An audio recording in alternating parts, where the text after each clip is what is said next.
জীবনে মেয়েরা একটা সময় পরে একটা ঘরের খুব অভাব বোধ করে। একটা ব্যক্তিগত ঘরের অভাব।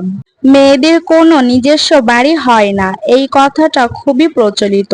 আসসালামু আলাইকুম, আপনারা সবাই কেমন আছেন? আলহামদুলিল্লাহ, আমরা অনেক ভালো আছি।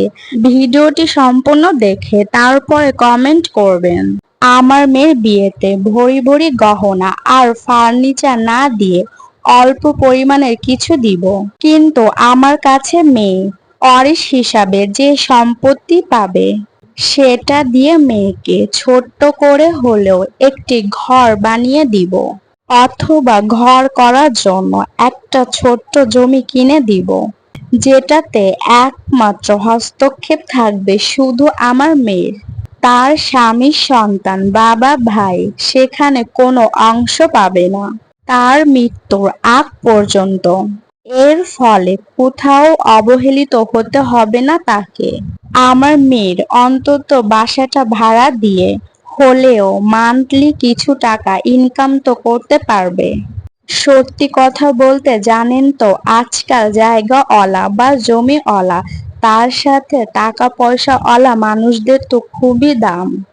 বাবার বাড়িতে ভাইয়ের সংসারে, স্বামীর বাড়িতে অথবা নিজের ছেলের সংসারে অশান্তি থাকলে অন্তত আমার মেয়ে দিন শেষে এইটা ভেবে স্বস্তির নিঃশ্বাস ফেলতে পারবে যে আমার একটা ঘর আছে।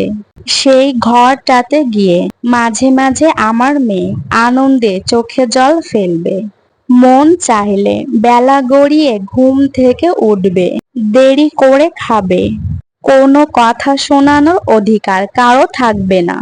জীবনে মেয়েরা একটা সময় পরে একটা ঘরের খুব অভাব বোধ করে। একটা ব্যক্তিগত ঘরের খুব অভাব।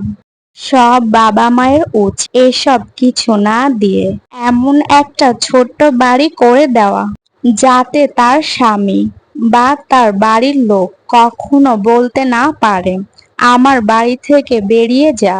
মেয়েদের নিজেদের কোনো বাড়ি হয় না, এই কথাটা খুবই প্রচলিত।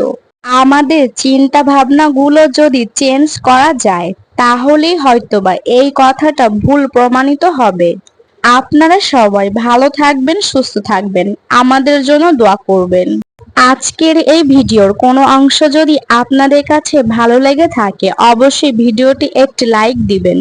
পরবর্তী ভিডিও দেখার আমন্ত্রণ জানিয়ে আজকে ভিডিওটি শেষ করছি। আল্লাহ হাফেজ। আসসালামু আলাইকুম।